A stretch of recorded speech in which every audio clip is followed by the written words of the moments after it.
ketemu lagi sama aku.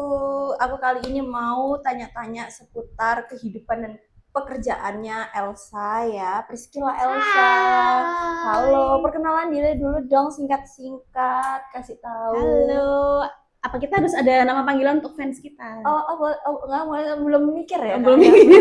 belum Nanti mikir. aja ya, Next Kak. ya guys ya, Next kita next cari ya. ya, guys. Heeh. Oke, perkenalkan, nama aku Elsa. Aku adalah manajer marketing dari CV Miracle Agro Spices. Oke. Hari ini sibuk banget ya, hari Sabtu ini.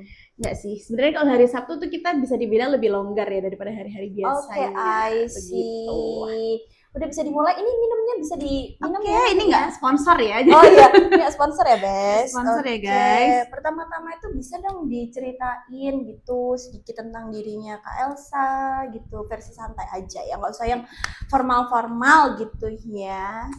Oke. Bisa di-spill deh. Seputar apa pekerjaan gitu ya? Terserah deh, kehidupan pribadi kek, apa pekerjaan Iya, gitu. iya. Jadi aku sudah bergabung sama CV Miracle ini dari sejak awal berdiri tahun Sepuh ya? 2021. Iya. Sepuh ya? Jadi ini udah mau jalan 4 tahun setengah sih, udah hampir 5 tahun. Waduh, Dari waduh. mulai kita waktu itu masih kantornya masih kecil, karyawannya masih 10 sampai sekarang sudah sampai sejauh ini bersama Jejak Rempah. Cinta Miracle. Oke. Pertama-tama ya, terima kasih banget udah nge-spill tadi itu selama berapa tahun tadi? 5 lah, 5 ya, tahun lah ya, 4,5 5 tahun. Nah, biasanya tuh kan ke kerja itu hal apa sih pertama kali datang itu biasanya melakukan apa? Pertama kali datang yang kita lakukan adalah berdandan ya. Oh, ini ya. Merias Merias diri diri karena ya. kita menghadapi perempatan Gedangan yang begitu chaos, panas, berdebu. Dan jadi sampai sini biasanya anak-anak mukanya udah tidak karu-karuan. Jadi kita biasanya menyisir rambut, pakai lipstick, terus membersihkan meja. Oh, gitu. kamu melewati perempatan kematian itu ya? Perempatan Oke. kematian. Kira-kira ya Pri, selama 4,5 tahun 5 tahun itu kan banyak kejadian-kejadiannya yang udah kamu lewati. Kira-kira itu ada nggak ya hal random gitu yang kamu hadapi setiap pekerjaan atau mungkin random terus yang kamu hadapi? Jadi setiap hari selalu ada kerandoman yang terjadi gitu. ya, selalu ada Berubah gitu ya. kejutan ya, Kejutan. ada. Oke, berarti memang itu bumbu-bumbu dalam pekerjaan ya. Betul. Oke. Emang agak lucu ya. Iya. Kira-kira kamu menikmati pekerjaan itu dan hal apa sih Pris yang kamu nikmati gitu di pekerjaan ini? Apa ada yang salah satu misal contoh kan kamu marketing nih, ketemu klien atau apa itu kamu nikmati atau ada hal lain? Kalau dari marketing itu sebenarnya yang menyenangkan ya itu ya, kita ketemu orang yang bermacam-macam bentuknya ya. Jadi kadang ada yang rewel, ada yang santai, ada yang ya macam-macam lah. Yang seru tuh adalah kalau kita bertemu dengan customer yang mereka tuh memang sudah sukses dalam bisnis. Jadi biasanya kebanyakan tuh gitu ya. Iya, kebanyakan tuh mereka juga ikut bertumbuh bersama kita. Jadi waktu dulu pertama kita membangun, mereka juga ikut merintis, belinya mungkin cuma 10 kilo, 20 kilo, terus sering berjalannya waktu jadi banyak, jadi 50, 100. Nah, kita tuh ternyata ada kepuasan tersendiri ketika kita ternyata berkembang juga. Oh, teman-teman ini customer kita juga ikut berkembang juga gitu. I see. Jadi kayak bikin motivasi diri juga sama perusahaan kali ya. Oke. Gitu.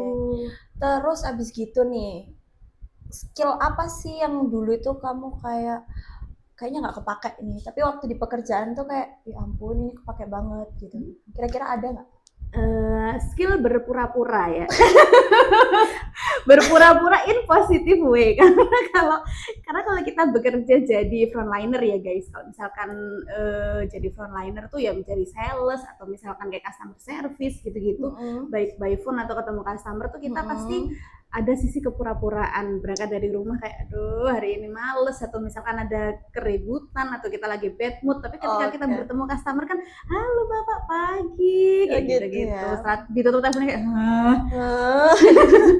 Ya, jadi kita harus pandai bermuka banyak kalau jadi sales Oke, berarti itu skill yang dulu kamu kayak, aduh ini kayaknya nggak kepake Iya, deh. sebetulnya kan negatif ya guys, jangan ditiru ya kalau sehari-hari. Tapi kalau dalam Tapi memang pekerjaan itu tidak kebutuhan apa-apa. kan ya, Iya, kalau betul. marketing kita kan nggak boleh membawa bad mood ke dalam Iya, pekerjaan. betul. Betul banget. Tuh. Terus kira-kira selama kamu kerja di sini tuh ada nggak ya drama-drama kantor yang paling lucu menurut kamu? Kayak tapi jangan sebut nama ya. Ada nggak ya kira-kira? Sebenarnya kalau di kantor itu kan kita berbaur dengan banyak orang ya teman-teman. Jadi kan orang tuh pasti punya sifat dan kebiasaannya yang beraneka ragam gitu. Jadi memang kita harus membiasakan diri. Kita ada satu teman, kita sensor aja, sebut saja namanya Musdalifah ya. Kita panggil aja Mbak Mus ya kan ini ya? nama-nama panggungnya. Boleh. Ya, jadi ini ya tete aja.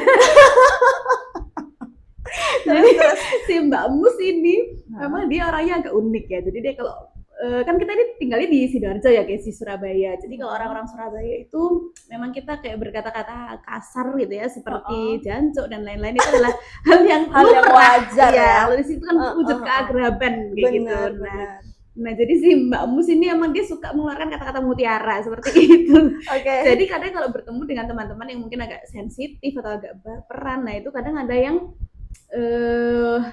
salah paham gitu, dikiranya Mbak Mus ini kayak marah atau apa, padahal sebetulnya memang begitu aja orangnya guys. Nah gitu. Nah kalau kita yang setiap hari bertemu, berkumpul kan akhirnya kita tahu, oh memang dia tuh ya begitu aja, bukan berarti dia marah atau apa, ya memang kepribadiannya begitu gitu sih. Lucu juga ya guys. Itu ya, terus habis gitu selama kamu kerja itu kan pasti capek ya, penat gitu ya, bosen. Itu kira-kira kamu kalau kerja itu tuh tipe orang yang suka dengerin musik atau diem nih? Aku suka dengerin musik sih, tapi sendiri ya. Jadi kayak biasanya kalau pagi jam 10 gitu udah pakai headset mendengarkan musik, tapi cuma setengah. Jadi setengah lagi masih bisa mendengarkan kalau teman-teman ngajak ngobrol. Apalagi gibah ya? Iya, betul. Jadi fungsi setengah headset itu adalah mendengarkan informasi-informasi tertentu. Jadi setengahnya untuk mendengarkan musik, setengahnya untuk mendengarkan informasi begitu.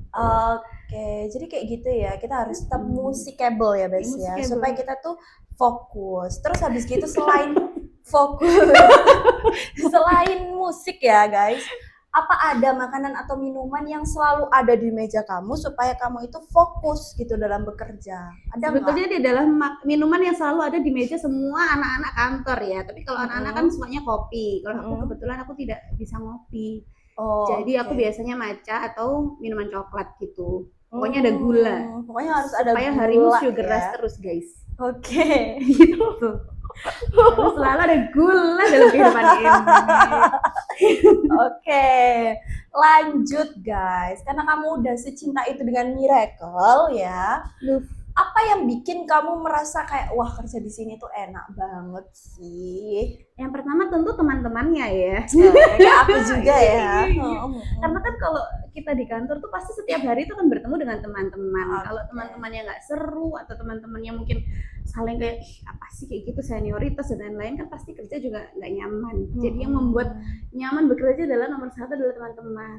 Begitu. Dan enaknya teman-temannya mendukung juga ya. Teman-temannya pun juga suportif. Terus misalkan kita melakukan kesalahan tuh mereka bukan yang kayak ayo kon semeni kon kayak enggak gitu, tapi mereka membantu. Kenapa sih ada apa? Jadi semuanya di sini saling membantu gitu. Ada pengalaman yang paling kamu nggak bisa lupakan nggak? Kayak sama temen-temen kayak sama pekerjaan kamu. Apalagi kamu bilang kan tadi temen-temennya itu suportif, asik dan lain sebagainya. Emang ada nggak pengalaman yang paling hangat yang tak terlupakan? Pengalaman yang tak terlupakan sebenarnya banyak sih. Kita kayak kita mungkin beberapa kali pernah outing juga ke Jogja rame-rame, atau waktu itu kita pernah juga nginep di villa, itu benar-benar sekeluarga. Jadi kayak semuanya tuh bawa anak, bawa suami. Jadi kita tuh bertemu nggak cuma sama teman-teman tapi juga sama keluarganya, sama suami-suaminya, sama anak-anaknya. Terus kita main games kayak gitu-gitu. Kamu belum pernah kan anak baru? Ditunggu outing selanjutnya. Outing selanjutnya bersama family. Terus udah itu aja. Tapi itu emang kelihatannya seru sih, maksudnya kekeluargaan juga kan ya. Meskipun ribet ya karena banyak bocil ya, tapi tetap seru sih. fun. Lanjut nih, pertanyaan yang mungkin banyak ketawanya ya. Siapa di kantor yang paling sering jadi sumber hiburan? Fikri. Oke. Kan kalau nggak tahu Mas Fikri, nanti aku bakalan cantumin fotonya di sini ya guys. Sudah ada bannernya juga di sini. Karena dia adalah satu-satunya laki-laki di kantor. Jadi dia sering jadi bahan bulian di teman-teman. Gitu. Jadi Mas Fikri ya, sumber hiburan gitu ya Sumber guys. hiburan. Kira-kira pelajaran paling berkesan deh, Pris, yang kamu dapatkan selama bekerja di sini ada nggak? Banyak sebenarnya. Cuman ada satu pelajaran waktu itu pernah. Jadi kita dapat undangan untuk mengisi seminar, jadi pembicara gitu di salah satu sekolah lah. Sebetulnya yang dapat undangan adalah dari Ibu Direktur. Cuman pada waktu itu Bu Direktur sedang tidak bisa datang, berhalangan. Terus aku disuruh ngegantiin, aku menjadi pembicara di depan ratusan anak-anak SMA. Serius? Serius. Dan itu kayak mendadak gitu, cuman hamin beberapa, kita siapkan semua materi, terus habis itu presentasi, terus aku kayak ngomong apa ini, kayak gitu. Terus, tapi setelah dijalani enjoy, dan merekanya ternyata welcome, anak-anaknya juga baik, dan iya berhasil guys, 2 hari luar biasa. Aku bangga pada diriku sendiri. Tapi emang kamu itu tipe orang yang ekstrovert gitu apa enggak sih? Dulunya sih enggak ya, tapi karena tuntutan pekerjaan, jadi mau gimana. Berarti itu salah satu ini ya, pencapaian juga ya dalam hidup ya. Maksudnya bisa belajar dalam pekerjaan itu untuk menjadi lebih friendly, lebih bisa sosialisasi. Good. Cinta Miracle. Terima kasih Miracle. Oke, terakhir nih Pris, ada pesan-pesan nggak buat anak-anak muda di luar sana dalam pekerjaan, gimana sih supaya enjoy dalam pekerjaan, terus gimana caranya, pokoknya motivasi lah buat orang-orang di luar. Oke, mungkin buat ini ya, yang banyak aku temui itu teman-teman yang masih muda-muda ya, anak-anak Gen Z itu kadang-kadang mereka itu terlalu banyak idealis gitu. Jadi maunya ini doang. Kalau misalkan aku kerja, aku pengennya misalkan jadi desain grafis gitu. Kalau aku nggak jadi desain grafis, aku nggak mau kerja. Alhasil mereka jadi nggak punya kerjaan gitu. Jadi stuck di situ aja mereka ya. Tidak mencoba untuk hal baru. Iya, mencoba hal baru, belajar ilmu baru gitu. Padahal kalau misalkan aku juga dulu, jadi aku kuliahnya administrasi negara. Harusnya aku tidak menjadi marketing. Tapi ya karena aku mencoba gimana caranya supaya kita bisa belajar, mencari hal baru, lama-lama juga bisa kok enjoy kayak gitu. Dan kadang-kadang ketika masuk sebuah kantor tuh kan kita pasti nggak bisa langsung nyaman, nggak bisa langsung ngeblend sama lingkungan. Anak-anak itu kadang suka baru seminggu, aduh nggak betah, kayak Mbak Masnya nggak seru, terus resign. 2 bulan masuk nggak seru, resign. Nah mungkin buat teman-teman yang mau mencoba untuk melamar atau mencari pekerjaan baru, kalau kalian baru 2 bulan resign, 3 bulan resign, terus kalian tulis di dalam CV kalian, itu sebetulnya catatan buruk buat HRD. I see. Kadang ada yang bilang kayak, aku pengalaman kerjanya banyak nih, ada 10 kantor, tapi dia sebulan keluar. Nah, itu malah itu red flag buat kantor, karena artinya anaknya ini nggak bisa fight, nggak bertahan, dan nggak cukup punya nilai juang gitu. Gitu. Jadi cukup di situ untuk anak-anak di luar sana. Itu aja. Oke deh. Semangat ya guys ya, karena cari kerja itu susah. Jadi kalau misalnya kalian diterima, bisa fight dulu lah dikit-dikit gitu ya Pris ya. Sama ditambahin semangatnya dikit gitu. Walaupun kita juga kadang kerja gitu. Tapi tetap kerja itu kan Pris. Kita tetap kerja ya, walaupun dopingannya itu kopi gitu ya. Walaupun sambat kita harus tetap bekerja. Setiap pagi kita semua kayak terus mana itu wajar guys. Oke. Sekian guys, sudah ya guys, kita tanya-tanyanya karena kita akan kembali bekerja ya. Betul. Jadi untuk pertanyaan-pertanyaannya sudah semua. Terus abis gitu untuk motivasinya buat Priscilla, terima kasih udah ngasih motivasi, udah ngasih keseruannya bersama OPP.